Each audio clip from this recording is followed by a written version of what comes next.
the number one key driver that differentiates a company from being successful and not successful comes down to one thing, and that is having the trust of your customers, your employees, and your stakeholders.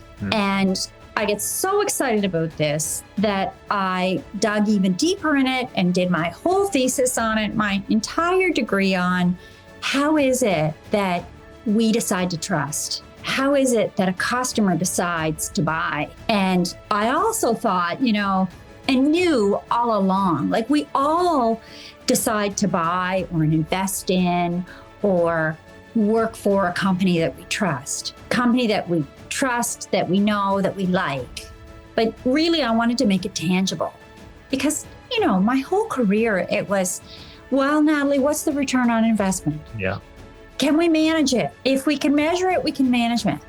And that became a bit of an issue. Like I had come across that trust is the most critical asset. And it's actually the force multiplier, really. And looked around, there was no measurement tool. So I created one.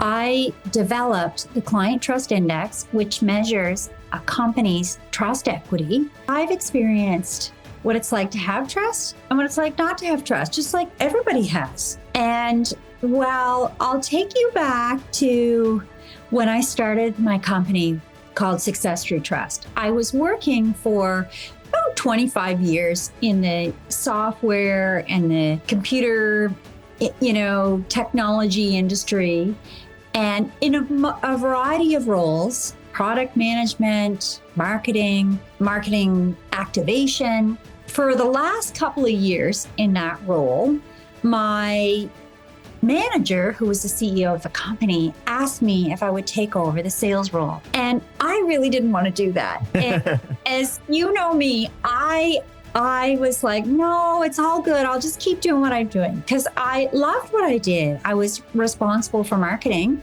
and had a team of amazing people that not only do we generate leads and activity, but we were very involved in helping create the product. We had product managers on the team. I was always interacting with the customers because, I really believe that the best marketing teams really understand what's important to the customer and what they need and what their priorities are and what they want the product to do.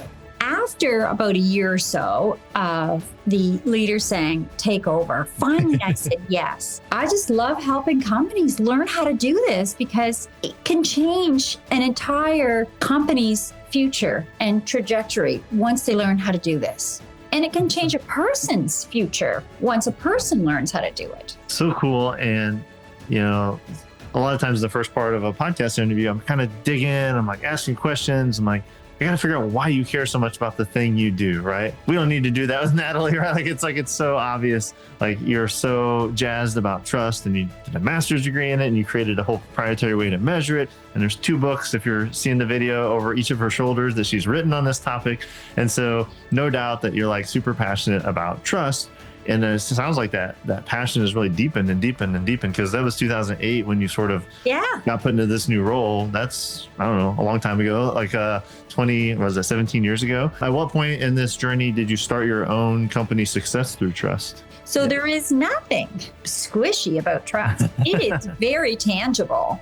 Yes. And it not only does it affect your top line, but if you think about that, small little example as a coach or a consultant, it affects your bottom line. Now you don't have to go away and write a proposal, which, for some of us may take several hours or days. Yep. So it's really a force multiplier.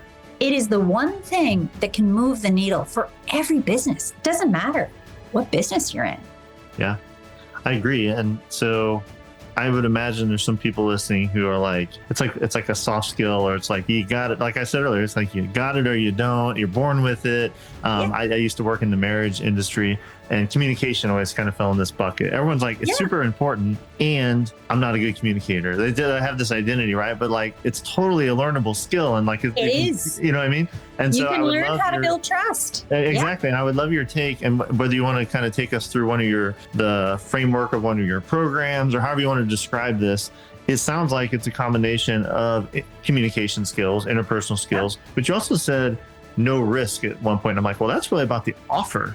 And so the offer can be part of the trust equation too, right? So I'd love to hear your take on sort of like, how does someone get better at trust, especially like, let's say a coach who does high ticket coaching services. Like, what are some things they can think about to improve how people perceive them and how they do trust them in their offers? Everything we do either builds trust or takes away from trust.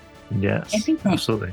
Yeah, that's a really important point. And so I'll let you tell people where to go next, but I can definitely say the book it's a very approachable way to, I don't know, just it's a very practical way to approach trust. And, I started off the interview kind of joking, but prodding a little bit. Hey, it's kind of a squishy topic, and things like that. But this makes it really, really practical and useful. And, in a demonstration of trust, the first blurb on the back, the first testimonials from Stephen Covey. So that's always helpful to build trust.